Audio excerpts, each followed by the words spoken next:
One day the dolls were left all to themselves.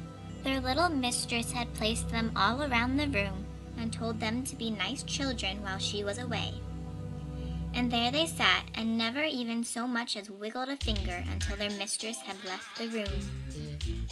Then the soldier dolly turned his head and solemnly winked at Raggedy Ann. And when the front gate clicked and the dollies knew they were alone in the house, they all scrambled to their feet. "Now let's go have a good time," cried the tin soldier. "Let's all go in search of something to eat." "Yes, let's all go in search of something to eat," cried all the other dollies. "When Mistress had me out playing with her this morning," said Raggedy Ann, "she carried me by a door near the back of the house, and I smelled something which smelled as if it would taste delicious." "Then you lead the way, Raggedy Ann," cried the French dolly. "I think it would be a good plan to elect Raggedy Ann as our leader on this expedition," said the Indian doll. At this, all the other dolls clapped their hands together and shouted, "Hooray! Raggedy Ann will be our leader!" So Raggedy Ann, very proud indeed to have the confidence and love of all the other dollies, said that she would be very glad to be their leader. "Follow me!" she cried, as her wobbly legs carried her across the floor at a lively pace. The other dollies followed, racing about the house until they came to the pantry door. "This is the place!" cried Raggedy Ann, and sure enough, all the dollies smelled something which they knew must be very good to eat. But none of the dollies was tall enough to open the door, and although they pushed and pulled with all their might, the door remained tightly closed. The dollies were talking and pulling and pushing, and every once in a while one would fall over and the others would step on her in their efforts to open the door. Finally, Raggedy Ann drew away from the others and sat down on the floor.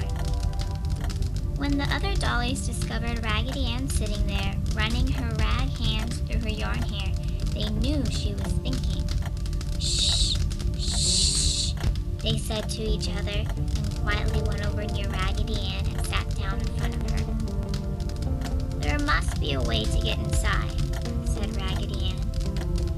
"Raggedy says there must be a way to get inside," cried all the dolls. "I can't seem to think clearly today," said Raggedy Ann. "It feels as if my head were ripped." At this, the French doll ran to Raggedy Ann and took off her bonnet. "Yes, there is a rip in your head, Raggedy," she said, and pulled a pin from her skirt and pinned up Raggedy's head. "It's not a very neat job, for I got some puckers in it," she said. "Oh, that is ever so much better," cried Raggedy Ann. "Now I can think quite clearly." "Now Raggedy can think quite clearly," cried all the dolls. "My thoughts must have leaked out of the rip before," said Raggedy Ann. "They must have leaked out before, dear Raggedy," cried all the other dolls. "Now that I can think so clearly," said Raggedy Ann, "I think the door must be locked, and to get in, we must unlock it." "That will be easy," said the Dutch doll, who says "Mama" when he is tipped backward and forward. "For we will have the brave tin soldier shoot the key out of the lock." "I can easily do that," cried the tin soldier as he raised his gun. "Oh, Raggedy Ann," cried the French dolly, "please do not let him shoot." "No," said Raggedy Ann, "we must think of a quieter way."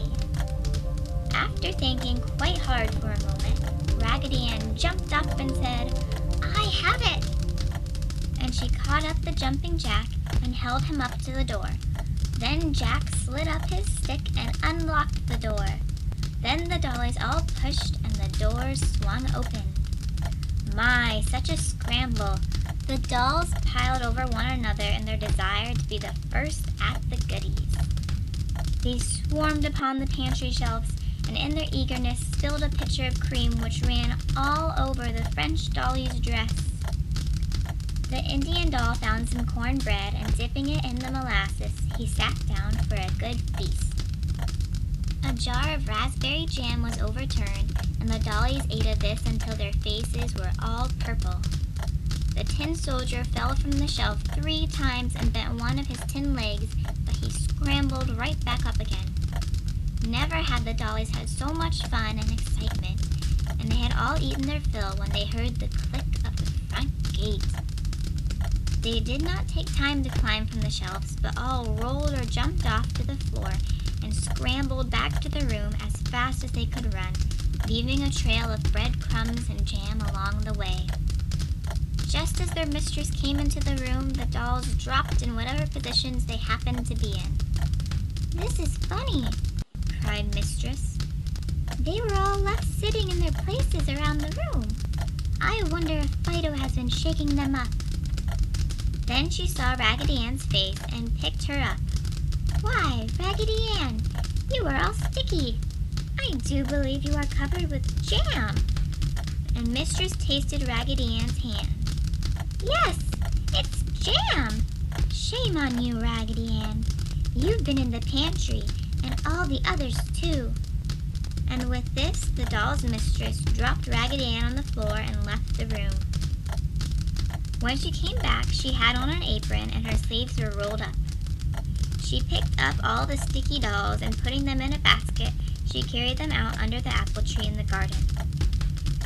There she had placed her little tub and wringer, and she took the dolls one at a time and scrubbed them with her scrubbing brush and soused them up and down and this way and that in the soap suds until they were clean. Then she hung them out on the clothesline in the sunshine to dry. There the dolls hung all day, swinging and twisting about as the breeze swayed the clothesline. "I do believe she scrubbed my face so hard she wore off my smile," said Raggedy Ann after an hour of silence. "No, it is still there," said the tin soldier as the wind twisted him around so he could see Raggedy. "But I do believe my arms will never work without squeaking. They feel so rusted," he added. Just then the wind twisted the little Dutch doll and loosened his clothespin so that he fell to the grass below with a sawdusty bump, and as he rolled over he said, "Mama!" in a squeaky voice. Late in the afternoon, the back door opened and the little mistress came out with a table and chairs.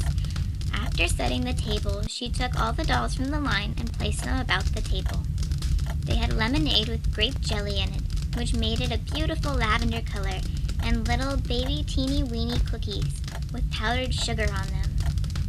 After this lovely dinner, the dollies were taken in the house, for they had their hair brushed and nice clean nighties put on.